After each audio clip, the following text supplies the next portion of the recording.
പറ്റുന്നുണ്ട്. ഇത് നമ്മുടെ ചന്ദ്രന്റെ വിവിധ ഫേസുകളാണ്.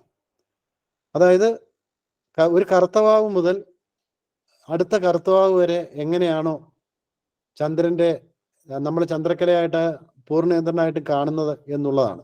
2-3 ദിവസം ഇടവിട്ടുള്ള ഫോട്ടോസാണ് ഈ കൊടുത്തിരിക്കുന്നത്. ഇവിടെ നമ്മൾ നോക്കുകയാണെങ്കിൽ ഇവിടെ ഈ ഭാഗം വലത് ഭാഗം എന്ന് പറയുന്നത് പൂർണ്ണചന്ദ്രനായിട്ട് കാണുന്ന വെളുത്തവാവാണ്.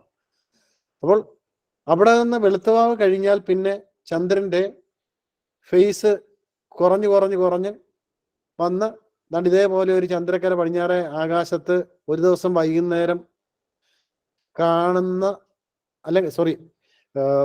ഇങ്ങനെ കുറഞ്ഞു വന്നതിന് ശേഷം ഒരു ദിവസം പൂർണ്ണമായിട്ട് ചന്ദ്രനെ കാണത്തില്ല, അന്ന് കറുത്തവാകും. അത് കഴിഞ്ഞ് വീണ്ടും അടുത്ത ദിവസം മുതൽ നമ്മൾ പടിഞ്ഞാറെ ചക്രവാളത്തിൽ കുറച്ച് പൊക്കത്തിൽ സൂര്യൻ അസ്തമിച്ച് കഴിയുമ്പോൾ ചന്ദ്രനെ കാണും. ഇങ്ങനെ ആയിരിക്കും കാണുന്നത്. 2 ദിവസം കഴിയുമ്പോൾ ഇതേപോലെ കാണും. ദിവസം കഴിയുന്തോറും ഇത് സ്ഥാനം കിഴക്കോട്ട് നമ്മൾ കഴിഞ്ഞ ആഴ്ചകളിൽ കണ്ടതുപോലെ കിഴക്കോട്ട് മാറി ഇങ്ങനെ വന്ന് 15 ദിവസം കഴിയുമ്പോൾ കിഴക്കേ ചക്രവാളത്തിൽ അതായത് പടിഞ്ഞാറെ ചക്രവാളത്തിൽ സൂര്യൻ അസ്തമിക്കുമ്പോൾ കിഴക്കേ ചക്രവാളത്തിൽ പൂർണ്ണചന്ദ്രനായിട്ട് ഉദിക്കുന്നു. ഇതാണ് ചന്ദ്രന്റെ ഒരു സൈക്കിൾ എന്ന് പറയുന്നത്. നമ്മൾ ചന്ദ്രന്റെ ഓരോ ദിവസത്തെയും ഇതേപോലെയുള്ള അവസ്ഥയ്ക്ക് നമ്മൾ തിഥികൾ എന്നാണ് പറയുന്നത്. പൗർണമി, വെളുത്തവാവിന് പൗർണമി എന്നും കറുത്തവാവിന് നമ്മൾ അമാവാസി എന്നുമാണ് പറയുന്നത്. അപ്പൊ ഇത് നമ്മുടെ മനസ്സിൽ ഉണ്ടാകണം. അടുത്തതായിട്ട് നമുക്ക് മറ്റൊരു ചിത്രം ഒന്ന് പരിശോധിക്കാം. അതായത് നമ്മൾ പറഞ്ഞു ആകാശത്ത് രാശികളുണ്ട് എന്ന് പറഞ്ഞ് നേരത്തെ ഞാനൊരു ചിത്രം കാണിച്ചിരുന്നു. ആ ചിത്രം ഇതായിരുന്നു.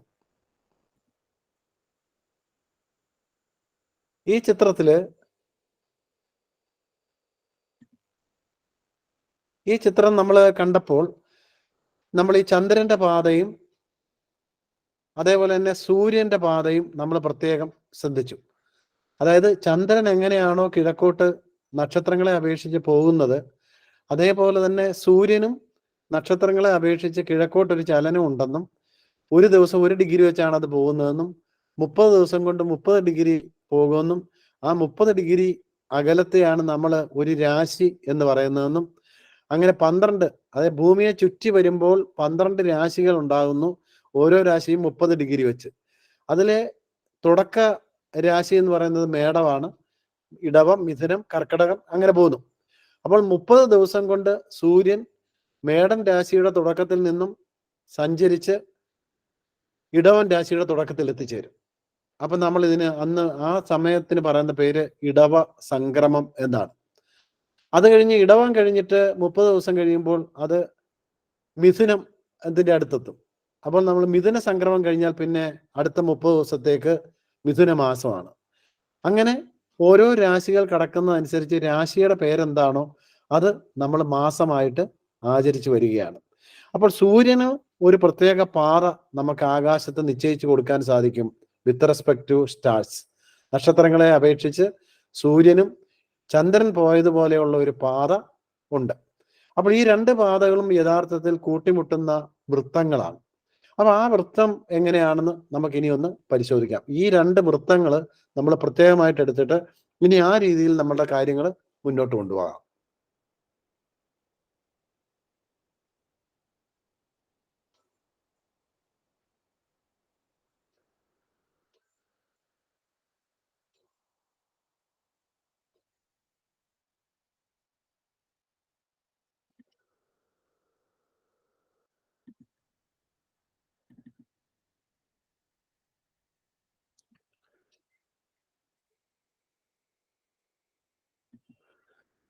നിങ്ങൾ ഈ ചിത്രത്തിലേക്കൊന്ന് ശ്രദ്ധിക്കുക.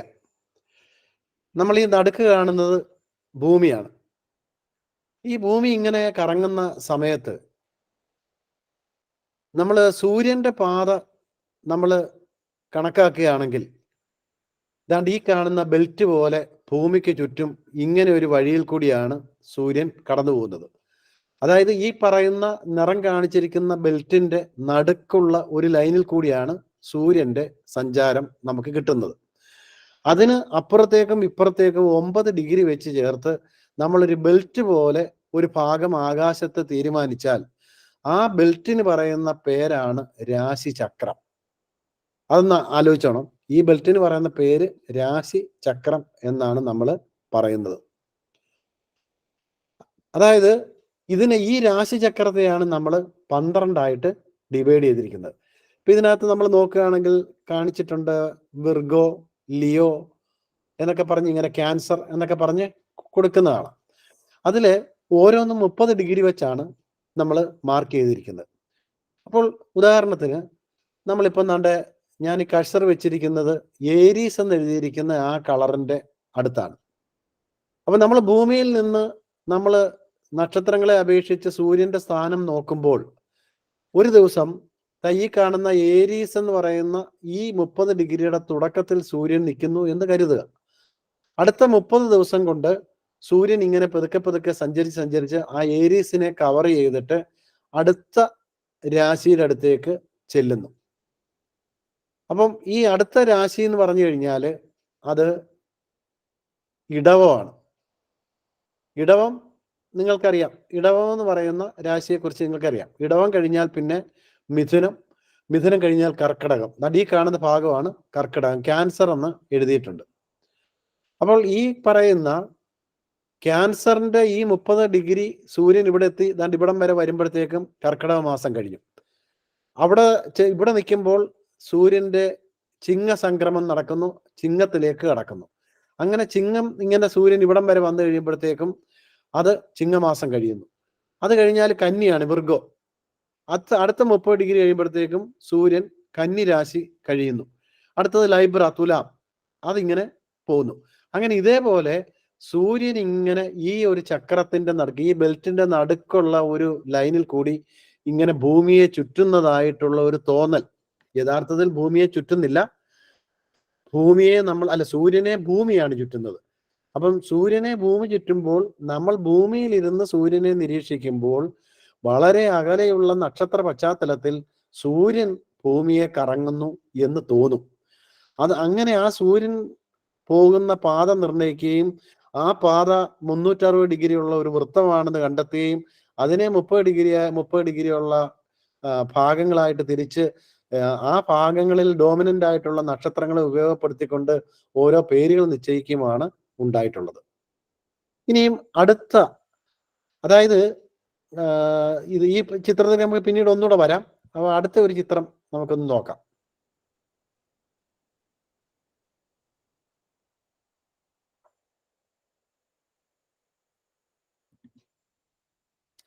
ഇവിടെ നോക്കുകയാണെങ്കിൽ നമുക്ക് അതിനെ ഒന്ന് വലുതാക്കാം. ഇവിടെ നോക്കുകയാണെങ്കിൽ നമ്മൾ കാണുന്നത് നടുക്ക് സൂര്യനെയാണ് കാണുന്നത്. ഈ കാണുന്നത് മഞ്ഞ നിറത്തിൽ കാണിച്ചിരിക്കുന്ന സൂര്യൻ. ഈ സൂര്യനെ നമ്മുടെ ഭൂമി ഇങ്ങനെ ചുറ്റുകയാണ്, വൃത്തത്തിൽ ഇങ്ങനെ ചുറ്റിക്കൊണ്ടിരിക്കുകയാണ്. ശരിക്കും വൃത്തമല്ല, അത് ഒരു എലിപ്റ്റിക്കൽ ഓർബിറ്റ് ആണ്, ദീർഘവൃത്തമാണ്. പക്ഷെ നമ്മളിപ്പോൾ തൽക്കാലം നമ്മൾ അതിന്റെ അടുത്ത സ്റ്റേജുകളിൽ പഠിക്കാൻ പോകുന്ന സമയത്ത് നമുക്ക് ആ കാര്യങ്ങളെ കുറിച്ച് പറയാം. തൽക്കാലം നമ്മളൊരു വൃത്തത്തിൽ കൂടി ഭൂമി സൂര്യനെ ചുറ്റിക്കൊണ്ടിരിക്കുന്നു എന്ന് സങ്കല്പിക്കുക. അപ്പോൾ നോക്കിക്കേ, ഭൂമി ഇവിടെ നിൽക്കുന്നു, സൂര്യൻ ഇവിടെ നിൽക്കുന്നു. ഇനിയും ഈ കാണുന്ന വലിയ വൃത്തം എന്ന് പറഞ്ഞാൽ നമ്മൾ നേരത്തെ പറഞ്ഞ രാശിചക്രമാണ്. ഈ രാശിചക്രത്തിലെ ചില പ്രത്യേക നക്ഷത്രങ്ങൾ ചേർന്ന് രൂപീകരിക്കുന്ന ഓരോ രൂപം വെച്ചാണ് നമ്മൾ രാശികൾക്ക് പേരിട്ടിരിക്കുന്നത്. അപ്പോൾ നമ്മളിവിടെ നോക്കുക, ആദ്യത്തെ രാശി മേടമാണ്. മേടത്തിന് നമ്മൾ മേഷം എന്നാണ് സംസ്കൃതത്തിൽ പറയുന്നത്. ഇതേപോലെ 3 നക്ഷത്രങ്ങൾ ചേർന്നിട്ട് ഒരു ആടിന്റെ തല രൂപപ്പെട്ടിരിക്കുന്നു എന്നാണ് സങ്കല്പിച്ചിരിക്കുന്നത്. ആ 3 നക്ഷത്രങ്ങളെ നമ്മൾ പ്രത്യേക രീതിയിലൊക്കെ ഇങ്ങനെ നോക്കി നിൽക്കുമ്പോൾ നമുക്ക് തോന്നും അത് ഒരാടിന്റെ തലയും കൊമ്പും അതിന്റെ മൂക്കുമാണെന്ന് നമുക്ക് തോന്നും.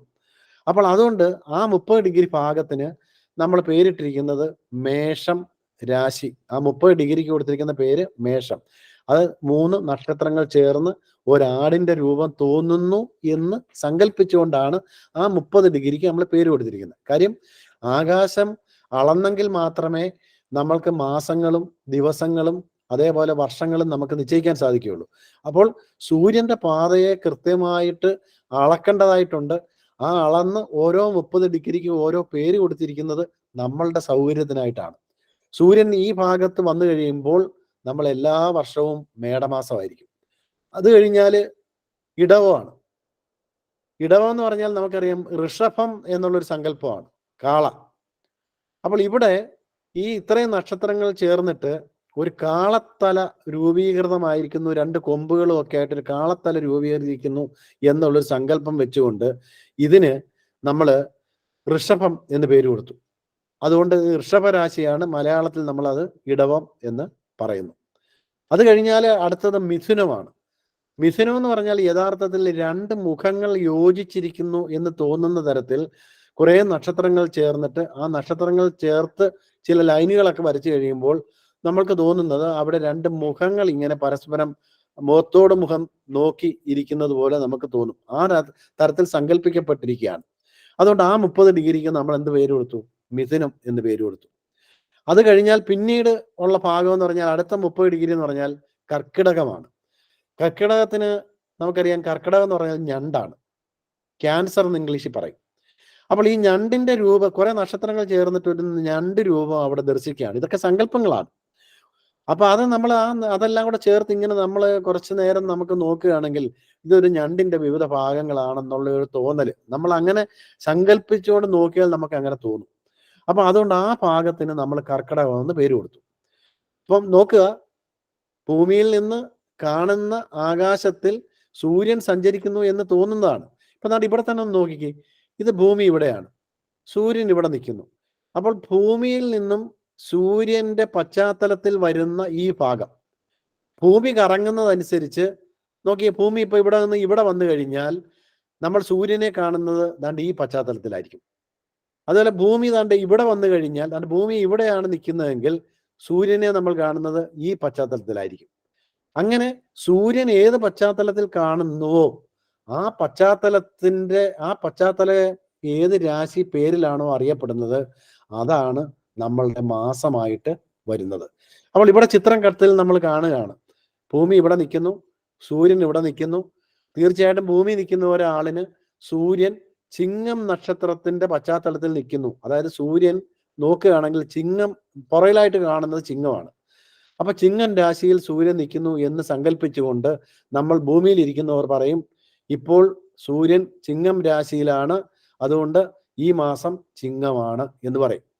മറിച്ച് ഭൂമി ഒരു ശകലം കൂടെ സഞ്ചരിച്ച് ഒരു 30 ഡിഗ്രി സഞ്ചരിച്ച് ഇവിടെ വരികയാണെങ്കിൽ, ഈ കഴ്സർ കാണുന്ന ഭാഗത്താണ് നിൽക്കുന്നതെങ്കിൽ, ഭൂമി നിൽക്കുന്നതെങ്കിൽ നമ്മൾക്ക് തോന്നുന്നത് സൂര്യൻ നേരെ ഇതാണ്ട് കന്നി. അപ്പോൾ നമ്മൾ പറയും ഇപ്പോൾ കന്നിമാസമാണ്.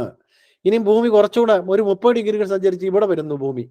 അപ്പോൾ നമ്മൾ സ്ട്രെയിറ്റ് ലൈൻ വരച്ചു കഴിഞ്ഞാൽ അത് നേരെ വന്ന് തുലാത്തിൽ നിൽക്കും. അപ്പോൾ നമ്മൾ പറയും സൂര്യൻ തുലാത്തിൽ നിൽക്കുന്നു, ഇത് തുലാമാസം. അപ്പൊ നിങ്ങൾക്ക് ഏകദേശം ഒരു ധാരണ അതിനെക്കുറിച്ച് ഉണ്ടായി കാണും. ഓരോന്നും പ്രത്യേകം പറയേണ്ട കാര്യമില്ല. ഇനി നമ്മൾ പറയുന്നത് ഇവിടെ കന്നി, അത് കഴിഞ്ഞാൽ തുലാമാസം. തുലാമാസം എന്ന് പറഞ്ഞാൽ ഈ 30 ഡിഗ്രിയിൽ 5-6 നക്ഷത്രങ്ങൾ ചേർന്നിട്ട് ഒരു തുലാസിന്റെ രൂപം നമ്മൾ സങ്കല്പിക്കുകയാണ്. അപ്പോൾ ഇവിടെ എല്ലാ നക്ഷത്രങ്ങളും ഇതിനകത്ത് വരച്ച് ചേർത്തിട്ടില്ല. കൃത്യമായിട്ട് നമുക്ക് ഒരു തുലാസിന്റെ രൂപം കാണുന്ന തരത്തിൽ 6-7 നക്ഷത്രങ്ങൾ ചേർന്ന് നമുക്ക് ഫീൽ ചെയ്യും. അതുകൊണ്ട് ആ ഭാഗത്തിനെ നമ്മൾ തുലാം എന്ന് പറയുന്നു. അത് കഴിഞ്ഞാൽ ഏറ്റവും രസകരമായ ഒരു മാസമാണ് വൃശ്ചികം, അല്ലെങ്കിൽ വൃശ്ചികം രാശി എന്ന് പറയുന്നത്. ഈ വൃശ്ചികം രാശി നമ്മളുടെ തലയ്ക്ക് മുകളിൽ തെക്കായിട്ടാണ് കിടക്കുന്നത്. അതായത് നമ്മളൊന്ന് നോക്കുകയാണെങ്കിൽ ഈ ഇത്രയും, അതായത് ധനു, വൃശ്ചികം, തുലാം, കന്നി, ചിങ്ങം, കർക്കിടകം, ഇത്രയും രാശികൾ നമ്മൾ കിഴക്കോട്ട് തിരിഞ്ഞു നിന്നാൽ ഭൂമധ്യരേഖയ്ക്ക് തെക്കായിട്ട് കാണുന്ന രാശികളാണ്. ഇത്രയും രാശികൾ വടക്കായിട്ട് കാണുന്ന രാശികളും. അപ്പൊ ഇതിനെ നമ്മൾ ഈ മകരം, കുംഭം, മീനം, മേടം, ഇടവം എന്നൊക്കെ പറയുന്നത് യഥാർത്ഥത്തിൽ ഉത്തര രാശികൾ എന്ന് പറയും. ജ്യോതിഷക്കാരും ഇതിനെ ഉത്തര രാശികൾ എന്നാണ് പറയുന്നത്. ഈ ഇത്രയും രാശികളെ നമ്മൾ ദക്ഷിണ രാശികളെന്നും പറയുന്നു. അതായത് ഈ രാശികളിൽ കൂടി സഞ്ചരിക്കുന്ന സമയത്ത് സൂര്യൻ ദക്ഷിണാർദ്ധ ഗോളത്തിലായിരിക്കും എന്ന് വ്യക്തമാകുന്നു. എന്നുവെച്ചാൽ നമ്മൾ കിഴക്കോട്ട് തിരിഞ്ഞു നിന്നാൽ നമ്മളുടെ തലയ്ക്ക് വലത് ഭാഗത്തായിട്ടായിരിക്കും, മുകളിൽ വലത്ത് ഭാഗത്തായിട്ടായിരിക്കും ഈ രാശികൾ കിടക്കുന്നത്. ആ രാശികളിൽ സൂര്യൻ നിൽക്കുന്ന കാലങ്ങളിൽ നമ്മൾ സൂര്യൻ ദക്ഷിണായനത്തിലാണ്, അല്ലെങ്കിൽ ദക്ഷിണ ഭാഗത്താണ് എന്ന് നമ്മൾ പറയുന്നു. ഇനി ഇവിടെ രണ്ട് ഭാഗങ്ങളുണ്ട്, അത് ഇവിടെയും ഇവിടെയും. ഈ മിഥുനം കർക്കിടകത്തിന്റെ ഈ ഒരു ഏരിയയും അതുപോലെ തന്നെയാണ് ഇവിടം ഈ ഭാഗവും. ഈ രണ്ട് ഭാഗങ്ങൾ എന്ന് പറഞ്ഞാൽ രണ്ട് അയനാന്തങ്ങളാണ്. സൂര്യൻ തെക്കേ അറ്റത്ത് ചെല്ലുന്ന സമയത്ത് നമ്മളറിയാം രണ്ട് അയനങ്ങളുണ്ട്, ദക്ഷിണായനവും ഉത്തരായനവും ഉണ്ടെന്ന് നമുക്കറിയാം. അങ്ങനെ നമ്മൾ നോക്കുമ്പോൾ ഏറ്റവും തെക്കേ അറ്റത്ത് ചെല്ലുന്ന സമയത്ത് സൂര്യൻ ഇവിടെ ആയിരിക്കും. ഏറ്റവും വടക്കേ അറ്റത്ത് വരുന്ന സമയത്ത് ഇവിടെ ആയിരിക്കും. അതായത് ഇത് ഡിസംബർ 21, 22 തീയതികളിൽ സൂര്യന്റെ സ്ഥാനം ധനുവിനും മകരത്തിനും ഇടയിൽ ഏറ്റവും തെക്കേ അറ്റത്തായിട്ടായിരിക്കും. അതേപോലെ തന്നെ കർക്കിടകം, മിഥുനം കർക്കിടകം ഇതിന്റെ രണ്ടിന്റെ ഇടയിലായിരിക്കുന്ന സമയത്ത് ജൂൺ 21 സൂര്യൻ ഏറ്റവും വടക്കായിട്ടും വരും. ഇതിന് നമ്മൾ പറയുന്ന പേരുകൾ അയനാന്തങ്ങൾ എന്നാണ്. ഉത്തര അയനാന്തം, ദക്ഷിണ അയനാന്തം. അപ്പോൾ ഈ രണ്ട് ബിന്ദുക്കളിൽ എത്തുമ്പോഴാണ് നമ്മൾ സാധാരണ ഉത്തരായനം തീർന്നു ദക്ഷിണായനം തുടങ്ങി എന്നൊക്കെ പറയുന്നത്. ദക്ഷിണായനം തീർന്നു ഉത്തരായനം തുടങ്ങി എന്നൊക്കെ പറയുന്നത് ഈ ഭാഗങ്ങളിൽ എത്തുമ്പോഴാണ്. അതായത് ഭൂമിയുടെ സ്ഥാനം ഈ സൂര്യന്റെ ഈ ഭാഗത്ത് വന്നു കഴിയുമ്പോൾ ഭൂമി ഭൂമി ഇങ്ങനെ കറങ്ങി കറങ്ങി കറങ്ങി കറങ്ങി ഇവിടെ വന്നു കഴിയുമ്പോൾ സൂര്യന്റെ സ്ഥാനം നമുക്ക് ഫീൽ ചെയ്യുന്നത് ധനുവിന്റെയും മകരത്തിന്റെയും ഇടയ്ക്കായിട്ടാണ്. ആ ദിവസം എന്ന് പറഞ്ഞാൽ തീർച്ചയായിട്ടും ഡിസംബർ 21 അതായത് ധനു രാശി കഴിഞ്ഞ് മകരത്തിന്റെ തുടക്കം. നമ്മൾ അന്നേരം പറയും മകരസംക്രാന്തി. ആ ദിവസമാണ് യഥാർത്ഥത്തിൽ ശബരിമലയില് മകരവിളക്ക് ദിവസം എന്ന് പറയുന്നത്. സൂര്യൻ അങ്ങേയറ്റം പോയിട്ട് മകരസംക്രാന്തി. ഇതിനകത്ത് ചെറിയ ചില വ്യത്യാസങ്ങൾ ഉണ്ട്. ആ വ്യത്യാസം ഞാൻ പിന്നീട് പറയാം. യഥാർത്ഥത്തിൽ സങ്കല്പം ഇതാണ്: തെക്കേ അറ്റത്ത് ചെല്ലുന്ന അതായത് ധനു മാസത്തിൽ നിന്ന് മകരത്തിലേക്ക് സൂര്യൻ കടക്കുന്ന സമയത്താണ് നമ്മൾ യഥാർത്ഥത്തിൽ മകരസംക്രാന്തി ആഘോഷിക്കേണ്ടത്. പക്ഷെ ഇപ്പം അതിൻ്റെ ഒരു ചെറിയ വ്യത്യാസമുണ്ട്. ആ വ്യത്യാസങ്ങൾ ഞാൻ നേരത്തെ പറഞ്ഞ പോലെ അത് ഒരു ചെറിയ, അതായത് അതിപ്പോഴും തർക്കമുള്ള ഒരു വിഷയമാണ് ജ്യോതിശാസ്ത്രത്തിലെ. അപ്പൊ ആ തർക്കമുള്ള വിഷയമായതുകൊണ്ട് നമുക്കത് ജ്യോതിശാസ്ത്രം കുറച്ചുകൂടെ പഠിച്ചതിന് ശേഷം നമുക്ക് ആ ഭാഗത്തേക്ക് കിടക്കാം. അപ്പൊ എന്തായാലും ഇവിടെ നോക്കുക, വൃശ്ചികം എന്ന് പറഞ്ഞു കഴിഞ്ഞാൽ ഒരു തേളിന്റെ രൂപത്തിലാണ് നക്ഷത്രങ്ങളെ സങ്കല്പിച്ചിരിക്കുന്നത്. ധനു എന്ന് പറയുമ്പോൾ ധനുസ്, മകരം എന്ന് പറയുമ്പോൾ അത് മകരം ഒരു തരം ആടാണെന്ന് എനിക്ക് തോന്നുന്നത്. മകരം കോലാടെന്നോ അതുപോലെ എന്തോ ഇതാണ്. കുംഭം എന്ന് പറയുമ്പോൾ കുടം, മീനം എന്ന് പറയുമ്പോൾ മീനുകളാണ്. രണ്ട് മീനുകളായിട്ടാണ് ഇതിനെ സങ്കല്പിച്ചിരിക്കുന്നത്. ഈ കാണുന്ന രണ്ടിതിനെ. അപ്പോൾ മീനം കഴിഞ്ഞാൽ അതിന്റെ മേടം പോലെ നമ്മൾ കാര്യങ്ങൾ പറഞ്ഞിരുന്നു. അങ്ങനെയാണ് 12 രാശികൾ നമ്മൾ നിശ്ചയിച്ചിരിക്കുന്നത്. ഭൂമി ഇങ്ങനെ കറങ്ങുമ്പോൾ ആ കറക്കം അനുസരിച്ച് സൂര്യൻ ഓരോ രാശികൾ ഇങ്ങനെ മാറി മാറി പോകുന്നതായിട്ട് തോന്നും. ഓരോ രാശിയിലും ചെല്ലുമ്പോൾ ആ മാസം അത് നമ്മൾ മാസമായിട്ട് മലയാളത്തിൽ ഗണിക്കുന്നു. ഇംഗ്ലീഷിന്റെ കാര്യം നമ്മൾ തൽക്കാലം വിടുക, അത് നമുക്ക് പിന്നീട് പഠിക്കാം. ഇനി അടുത്ത ചിത്രത്തിലേക്ക് നമുക്ക് കടക്കാം.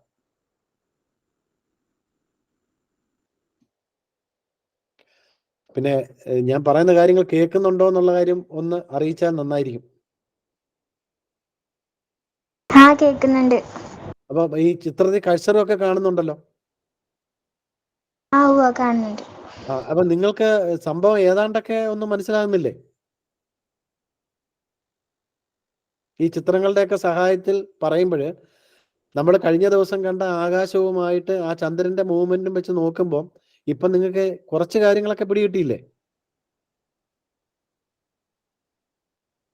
ഉത്തരം പറഞ്ഞാൽ ഉപകാരമായിരിക്കും. ആരെങ്കിലും പറയാ?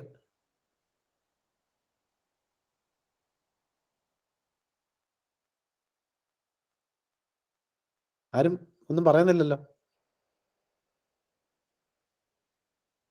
ആരും ഇല്ലേ?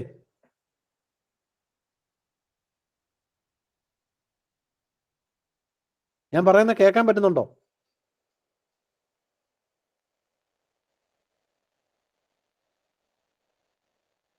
കേൾക്കുന്നുണ്ട് സാർ. അല്ല, ഇപ്പൊ ഞാൻ ഈ സ്ക്രീൻ മാത്രമേ കാണുന്നുള്ളൂ. ആൾക്കാരെല്ലാം ഉണ്ടോ ഇതിനകത്ത്? ബാക്കിയുള്ള ആൾക്കാരെല്ലാം ഇതിനകത്തുണ്ടോ അതോ ലെഫ്റ്റ് ആയോ?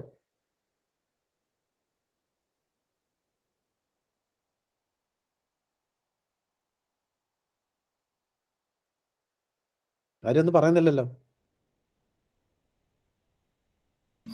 ഉണ്ട് സാർ, എല്ലാരും ഉണ്ട്. ഉണ്ടോ? അല്ല, കാര്യം ഞാൻ ഈ സ്ക്രീൻ ഷെയർ ചെയ്തിരിക്കുന്ന കാരണം എൻ്റെ കമ്പ്യൂട്ടർ സ്ക്രീനിൽ ഇപ്പൊ ഈ ചിത്രങ്ങൾ മാത്രമേ ഉള്ളൂ. അതുകൊണ്ടാണ് ബാക്കിയുള്ള കാര്യങ്ങളൊന്നും കാണാൻ സാധിക്കുന്നില്ല. അപ്പം ആൾക്കാർ ആരൊക്കെയാണ് ഉള്ളത്, എത്ര പേരുണ്ട് എന്നുള്ള കാര്യങ്ങൾ അറിയുന്നില്ല. അതുകൊണ്ടാണ് ഞാൻ ചോദിച്ചത്. അപ്പൊ ഞാൻ കാര്യങ്ങൾ പറയാനോ? പറഞ്ഞോളൂ സാർ. പിന്നെ ഈ നമ്മൾ ചിത്രമൊക്കെ കാണിച്ച് പറയുമ്പോൾ നിങ്ങൾക്ക് എന്തെങ്കിലും മനസ്സിലാകുന്നുണ്ടോ അതോ ബുദ്ധിമുട്ടുണ്ടോ? മനസ്സിലാവുന്നുണ്ട്. ഉണ്ടല്ലോ അല്ലേ? കാര്യം നമ്മള് അതോ ഡ്രാഗ് ചെയ്യുന്നുണ്ടോ? വല്ലാതെ ഡ്രാഗ് ചെയ്യുന്നതായിട്ട് തോന്നുന്നുണ്ടോ? കുറെ കൂടെ സ്പീഡിൽ കാര്യങ്ങൾ പോണോ? അതോ കുറച്ചുകൂടെ നമ്മൾ വിശദമായിട്ട് ആദ്യം മുതൽ ഒന്നുകൂടെ പറയേണ്ടതായിട്ടുണ്ടോ? സാർ അവസാനം ഒന്ന് സമ്മറൈസ് ചെയ്താൽ മതിയാവും സാർ. അങ്ങനെയാണെങ്കിൽ ചെയ്യാം. അപ്പൊ അങ്ങനെയാണെങ്കിൽ ഞാൻ തുടരുകയാണ്. ഇനി നമ്മൾ അടുത്തതായിട്ട് നമ്മൾ പഠിക്കേണ്ടത് ഇപ്പൊ നമ്മൾ ഒരു പ്രധാനപ്പെട്ട ഒരു ചിത്രമാണ് നമ്മൾ ഇവിടെ കണ്ടതും അതനുസരിച്ച് കാര്യങ്ങൾ പറഞ്ഞത്. ഇനി നമ്മൾ അടുത്തതായിട്ട് മനസ്സിലാക്കേണ്ട ഒരു പ്രധാനപ്പെട്ട കാര്യമുണ്ട്. അത്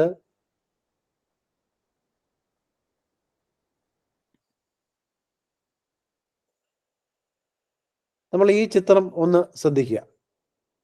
ഈ ചിത്രം നമ്മൾ നേരത്തെ പറഞ്ഞ മാസങ്ങൾ കൃത്യമായിട്ട് രേഖപ്പെടുത്തിക്കൊണ്ടാണ് ഇതിനകത്ത് നമ്മൾ ചിത്രങ്ങൾ ആലേഖനം ചെയ്തിരിക്കുന്നത്. ഇപ്പൊ ഭൂമി നടുക്ക് കാണുന്നു. ഈ കാണിച്ചിരിക്കുന്ന വൃത്തം എന്ന് പറയുന്നത് നമ്മൾ പറഞ്ഞില്ലേ, നക്ഷത്രങ്ങളെല്ലാം പതിപ്പിച്ചു വെച്ചിരിക്കുന്ന ഒരു വൃത്തം ആകാശം മൊത്തത്തിൽ എടുക്കുമ്പോൾ ആ കാണുന്ന ഒരു കാഴ്ചയാണ് ഈ പറയുന്ന ചിത്രം. ഇതാണ് ഈ ആകാശത്ത് ഈ സൂര്യൻ പോകുന്ന പാതയായിട്ട് തോന്നുന്ന ഭാഗമാണ് നമ്മൾ ഈ കൊടുത്തിരിക്കുന്ന ഈ മാസങ്ങൾ. ഇനി അടുത്ത ഒരു ചിത്രത്തിലേക്ക് നമുക്ക് കടക്കാം.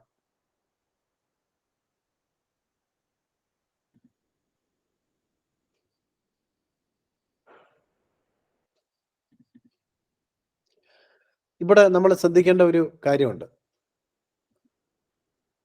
നമ്മൾ ഭൂമിയിൽ നിന്ന് നമ്മൾ നേരത്തെ പറഞ്ഞതുപോലെ നക്ഷത്രങ്ങളുടെ അടിസ്ഥാനത്തിൽ സൂര്യനെയും ചന്ദ്രനെയും നമ്മൾ അതിൻ്റെ മൂവ്മെന്റ് ശ്രദ്ധിക്കുകയാണെങ്കിൽ രണ്ടിനും ഓരോ വൃത്തത്തിൽ കൂടി സഞ്ചരിക്കുന്നതായിട്ട് തോന്നും എന്ന് നമ്മൾ പറഞ്ഞു. സൂര്യൻ സഞ്ചരിക്കുന്ന വൃത്തവും ചന്ദ്രൻ സഞ്ചരിക്കുന്ന വൃത്തവും തമ്മിൽ ചെറിയ ഒരു ആംഗിൾ വ്യത്യാസമുണ്ട്. അതുകൊണ്ട് ഒരു വളയ്ക്കകത്ത് മറ്റൊരു വള കയറ്റിയിട്ട് സ്വല്പം ഒരെണ്ണം നമ്മളൊന്ന് അകത്തി കഴിയുമ്പോൾ ഈ വളകൾ രണ്ടും ഒരു ഭാഗത്ത് അതായത് ഓപ്പോസിറ്റ് ആയിട്ടുള്ള രണ്ട് പോയിന്റുകളിൽ യോജിച്ച് നിൽക്കുന്നതായിട്ട് നമുക്ക് തോന്നും. അതായത് ഈ ചിത്രത്തിൽ കാണുന്ന പോലെ ഇതൊരു വള, ഈ നീല കാണുന്നത് മറ്റൊരു വള, നീല ലൈനിൽ ഇട്ടേക്കുന്ന ഒരു വള, മറ്റേത് പച്ച ലൈനിൽ കാണുന്നത് മറ്റൊരു വള. ഈ രണ്ട് വളകളും സൂര്യന്റെയും ചന്ദ്രന്റെയും ഭ്രമണപഥങ്ങളായ വൃത്തങ്ങളാണെന്ന് സങ്കല്പിച്ചാൽ ഈ രണ്ട് വളകളും തമ്മിൽ രണ്ട് പോയിന്റുകളിൽ കൂട്ടിമുട്ടുന്നതായിട്ട് നമുക്ക് തോന്നും. നമ്മൾ സ്ഥിരമായിട്ട് നിരീക്ഷിക്കുകയാണെങ്കിൽ ഇത് ഇങ്ങനെ കൂട്ടിമുട്ടുന്നതായിട്ട് തോന്നും. ഈ രണ്ട് ബിന്ദുക്കളെയാണ് നമ്മൾ രാഹു എന്നും കേതു എന്നും പറയുന്നത്. ഇതൊന്നുകൂടെ ഒന്ന് വിശദമാക്കാം.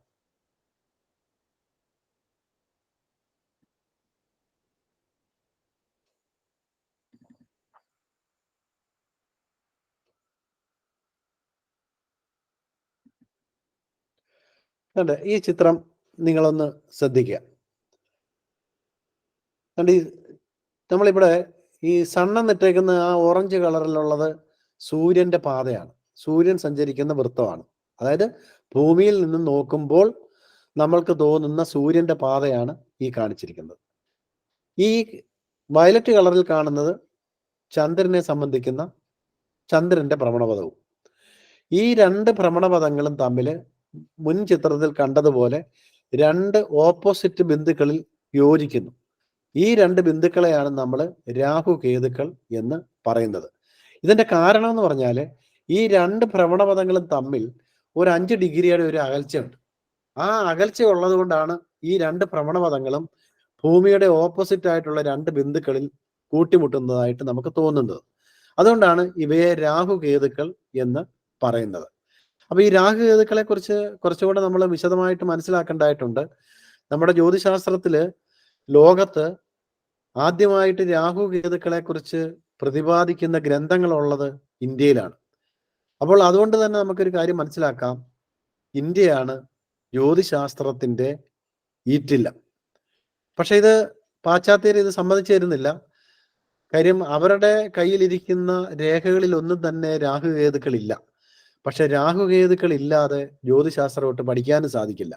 അപ്പൊ അതുകൊണ്ട് ഈ രാഹുകേതുക്കൾ ഏത് രാജ്യത്താണോ അല്ലെങ്കിൽ ഏത് രാജ്യത്തെ ഗ്രന്ഥങ്ങളിലാണോ ഉണ്ടായിരുന്നത്, ആ രാജ്യത്തെ ഗ്രന്ഥങ്ങളാണ് ജ്യോതിശാസ്ത്രത്തിന്റെ ആധികാരിക ഗ്രന്ഥങ്ങൾ എന്ന് നമുക്ക് പറയേണ്ടതായിട്ട് വരും. പക്ഷേ നിർഭാഗ്യവശാൽ ഈ ഒരു സത്യം സായിപ്പ് അല്ലെങ്കിൽ പാശ്ചാത്യർ അംഗീകരിക്കാതെ ഇതിൻ്റെയൊക്കെ കുത്തക അവകാശം പാശ്ചാത്യർക്കാണ് എന്നുള്ള രീതിയിലാണ് കാര്യങ്ങൾ പോകുന്നത്. അപ്പോൾ നമ്മൾ ഇപ്പം ഇത്രയും നമ്മൾ ഈ പറഞ്ഞ കാര്യങ്ങളിൽ നിന്ന് എന്തെങ്കിലും മനസ്സിലാകാതെ ഉണ്ട് എങ്കിൽ നമുക്ക് അതിനെക്കുറിച്ച് നമുക്ക് പറയാം. നമ്മൾ കഴിഞ്ഞ ദിവസങ്ങളിൽ മാസങ്ങളെക്കുറിച്ചും അതുപോലെ തന്നെ അതിൻ്റെ സംസ്കൃത മാസങ്ങളെക്കുറിച്ചും ഒക്കെ നമ്മൾ സംസാരിച്ചിരുന്നു. അപ്പോൾ മാസം എന്താണെന്നുള്ളതിനെ കുറിച്ച് നമുക്കിപ്പോൾ ഏകദേശം ഒരു ധാരണയുണ്ട്. അതേപോലെ തന്നെ നക്ഷത്രങ്ങൾ എന്താണ്, അതായത് നാളുകൾ എന്താണ്, അശ്വതി ഭരണി കാർത്തിക എന്ന് പറയുന്ന നാളുകൾ എന്താണെന്നുള്ള ഒരു ധാരണയും നമുക്ക് ഇപ്പോൾ ആയിട്ടുണ്ട്. അതായത് 13.33 ഡിഗ്രി ആണ് യഥാർത്ഥത്തിൽ രാശിചക്രത്തിൽ ഈ പറയുന്ന നമ്മളുടെ നാളെന്ന് പറയുന്നത്. അതായത് ഒരു ദിവസം ചന്ദ്രൻ സഞ്ചരിക്കുന്ന ദൂരം. സൂര്യനാണെങ്കിൽ ഒരു ദിവസം 1 ഡിഗ്രി സഞ്ചരിക്കും, 30 ദിവസം കൊണ്ട് 30 ഡിഗ്രി സഞ്ചരിക്കും. അതുകൊണ്ട് സൂര്യന്റെ ഒരു മാസം എന്ന് പറയുന്നത് 30 ഡിഗ്രി ആണെന്നും നമ്മൾ പഠിച്ചു. ആ മാസങ്ങളുടെ പേരുകൾ വന്നത് എങ്ങനെയാണെന്ന് നമ്മൾ പഠിച്ചു. മാസങ്ങൾ ഏതൊക്കെയാണെന്ന് നമ്മൾ പഠിച്ചിട്ടുണ്ട്. ഇനിയും ഭൂമിയിൽ നിന്ന് നോക്കുമ്പോൾ ഈ ചന്ദ്രന്റെയും സൂര്യന്റെയും ഭ്രമണപഥങ്ങൾ തമ്മിൽ ഒരു വളയ്ക്കകത്ത് മറ്റൊരു വള കയറ്റിയിട്ടിട്ട് ഒരു സ്വല്പം അകത്തിക്കഴിഞ്ഞാൽ ഈ രണ്ട് വളകൾ 2 പോയിന്റുകളിൽ കൂട്ടിമുട്ടും. ആ കൂട്ടിമുട്ടുന്ന പോലെയുള്ള 2 പോയിന്റുകളാണ് യഥാർത്ഥത്തിൽ രാഹുകേതുക്കൾ എന്ന് പഠിച്ചു. ഇത്രയും കാര്യങ്ങൾ നമ്മൾ പഠിച്ചതിന് ശേഷം നമുക്ക് അടുത്ത ക്ലാസ്സിലേക്ക് നമുക്ക് കടക്കാം. പക്ഷെ ഇതിന് കൂടുതൽ കാര്യങ്ങൾ അറിയണമെന്നുണ്ടോ അല്ലെങ്കിൽ സംശയങ്ങൾ ഉണ്ടെങ്കിൽ നിങ്ങളൊന്ന് ചോദിച്ചാൽ ഞാൻ ആ സംശയം പരിഹരിക്കാൻ ശ്രമിക്കാം.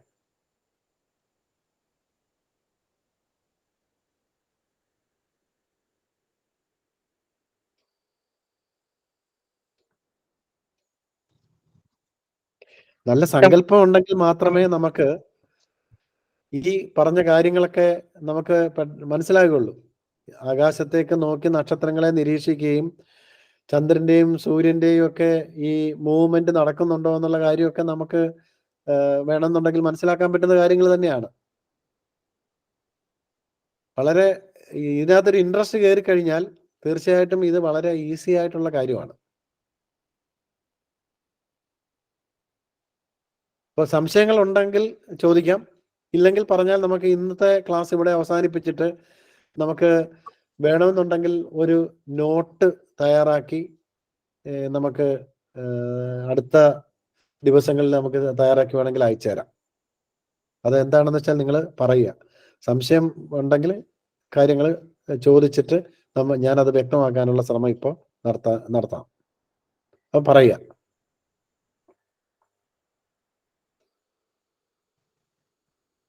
ആർക്കെങ്കിലും സംശയം ഉണ്ടെങ്കിൽ ഈ സമയത്ത് ചോദിക്കാം കേട്ടോ, സമയം കളയാതെ. എന്നുവെച്ചാൽ പലരും നോട്ട് പ്രിപ്പയർ ചെയ്യുന്നതേ ഉള്ളൂ. ചെയ്തു വന്നൊരു റിവ്യൂ കഴിയുമ്പോഴാണ് പലർക്കും കൂടുതൽ സംശയങ്ങൾ വരിക. അല്ല, ഇത് എനിക്ക് അറിയാം, അവരുടെ ബുദ്ധിമുട്ട് എനിക്ക് നന്നായിട്ട് അറിയാം. കാര്യം ഈ നമ്മള് ഒരിക്കലും നമ്മൾ ഈ ആകാശത്തെ ഒന്നും നമ്മൾ സാധാരണ ആൾക്കാരൊന്നും നിരീക്ഷിക്കാറില്ല.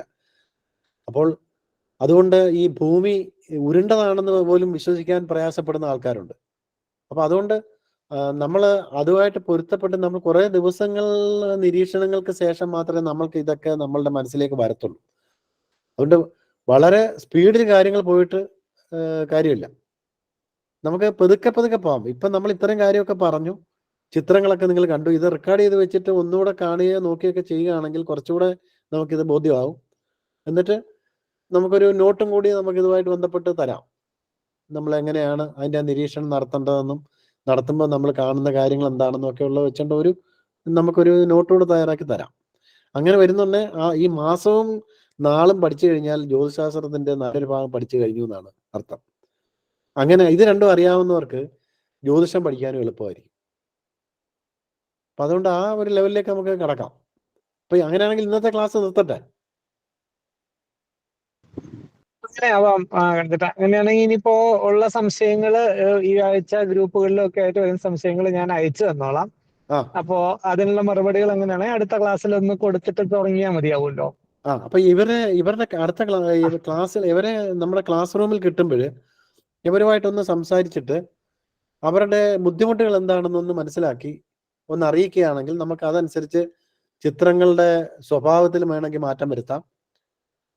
പിന്നെ നമുക്ക് വേണമെന്നുണ്ടെങ്കിൽ ഒരു നേരിട്ടൊരു ക്ലാസ് എവിടെങ്കിലും വെച്ച് അറേഞ്ച് ചെയ്യുകയാണെങ്കിൽ ആ കാര്യങ്ങളൂടെ നമുക്ക് പറയാനും നമുക്ക് പറ്റും വേണമെങ്കിൽ. തീർച്ചയായിട്ടും അതങ്ങനെ ചെയ്തോളാം. ഇനി പറഞ്ഞതുപോലെ നമുക്ക് സ്കൈ വാച്ചിന് പറ്റുന്ന തരത്തിലുള്ള ഒരു ക്ലാസ് രാത്രിയിലോ അങ്ങനെയൊക്കെയുള്ള ഏതെങ്കിലും ഒരു സൗകര്യം ഉണ്ടെന്നുണ്ടെങ്കിൽ അതാണെങ്കിൽ അതെ, കുറച്ചുകൂടി അങ്ങനെ ഒരു ക്ലാസ്, സൗകര്യമായിരുന്നു. അതായത് ഒരു രാത്രി ദിവസം നമുക്ക് ഒരുമിച്ച് ഒന്ന് കൂടാൻ പറ്റുമെങ്കിൽ നമുക്ക് ഈ കാര്യങ്ങളൊക്കെ ആകാശം നോക്കി തന്നെ നമുക്ക് പറയാൻ സാധിക്കും. അത് ചന്ദ്രനോടുള്ള ഒരു ദിവസം, ചന്ദ്രനൊരു ചന്ദ്രക്കലയായിട്ടെങ്കിലും ഉള്ള ഒരു ദിവസമാണെങ്കിൽ കുറച്ചുകൂടെ ബെറ്റർ ആയിരിക്കും. അങ്ങനെ ഒരു ദിവസം നമുക്ക് നോക്കി വേണമെങ്കിൽ ചെയ്യാം. ഈ രണ്ട് സർക്കിളൊക്കെ പറയുമ്പോഴേ ആൾക്കാർക്ക് ഒരു സംശയം വരും. അങ്ങനെയാണെങ്കിൽ എന്നാ അവസാനിപ്പിക്കാം.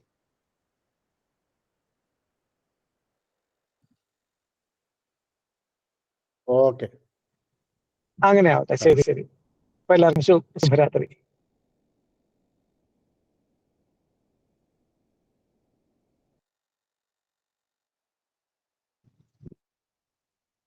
നീരജേ.